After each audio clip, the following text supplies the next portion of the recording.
le passé n'éclaire pas l'avenir, l'esprit marche dans les ténèbres.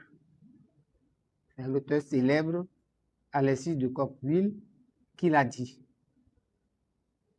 Donc, il faut qu'on éclaire la jeunesse combattante aujourd'hui. C'est pourquoi, en introduction à ce point de presse, je me permets brièvement de rappeler le passé.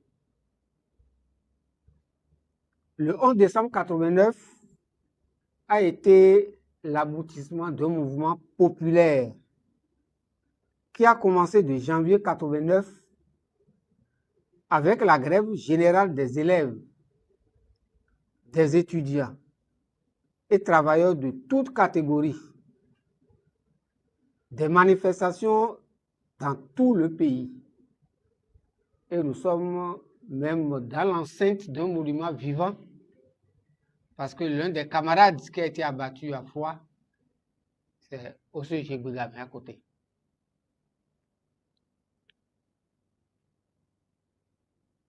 Partout, le peuple réclamait le paix et les libertés. La loi fondamentale avait institué la pensée unique avec un parti-État, le PRPB, une confédération syndicale unique que vous connaissez, du NSTB. Vous n'avez pas connu les premiers responsables. Viron Guézo, il était responsable de l'NSTB, il était le président de l'ANR, de l'Assemblée nationale révolutionnaire. Une organisation unique des femmes qu'on appelait l'OFRB. OFRB. Une organisation unique de la jeunesse, OJRB. Et il faut vous rappeler au moins certains noms de ceux que vous voyez souvent s'activer, qui continuent de s'activer. Oulou Ali et Ousmane Batoko, qui se retrouvent au Sénat actuellement. Toute grève, toute presse, en dehors du journal gouvernemental qu'on appelait Eouzou, était interdite. Était interdite également toute liberté de réunion, d'association, toute manifestation et leur violation étaient sévèrement réprimées. Le 11 décembre 1989 marque ainsi le ras-le-bol du peuple qui a conduit à l'insurrection qui a renversé la dictature autocratique de Kérékou PRPB et l'acte fondateur de la démocratie au Bénin. Certains journalistes ou certaines personnes aujourd'hui disent que c'est à la conférence que les libertés ont été conquises. C'est faux. Les libertés ont été conquises dans les rues le 11 décembre 1989.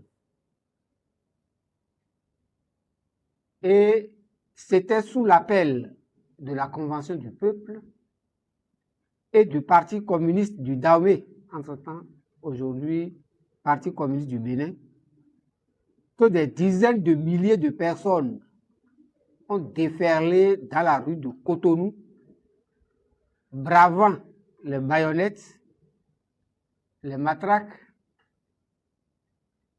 méprisant les arrestations et les prisons. C'est ce jour-là qu'on a mis fin au régime despotique et antipatriotique de Kérékou PRPB. Les libertés avaient été donc conquises dans les rues et il ne restait qu'à les consacrer dans une constitution. Mais la haute bourgeoisie de notre pays, puisque la conférence était un marché de dupes, elle s'est coalisée, les religieux, tous ceux que notre classe politique comportait, c'est-à-dire tous ceux qui étaient de la France-Afrique, se sont dit qu'il faut tout faire pour effacer dans la mémoire des Béninois la date du 11 décembre 89. C'est pour ça que beaucoup parmi vous ici, quand on parle de 11 décembre 89, vous pensez à la promulgation de la loi, de la Constitution. Et on parle de la Constitution du 11 décembre 90, la Constitution du 11 décembre 90. Alors que le référendum avait eu lieu déjà le 2 décembre 90. Mais on a attendu jusqu'au 11 décembre 90 pour promulguer cette loi.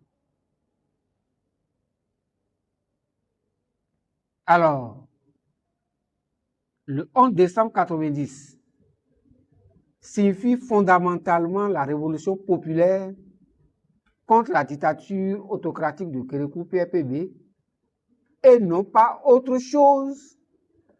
Et le peuple se doit de le commémorer comme référence pour en faire autant, sinon mieux, face aux défis actuels où ces libertés conquises au prix de plusieurs sacrifices sont remises en cause, jusque y compris la souveraineté nationale. C'est pourquoi, depuis lors, les patriotes et autres représentants du peuple béninois célèbrent chaque année le 11 décembre 89.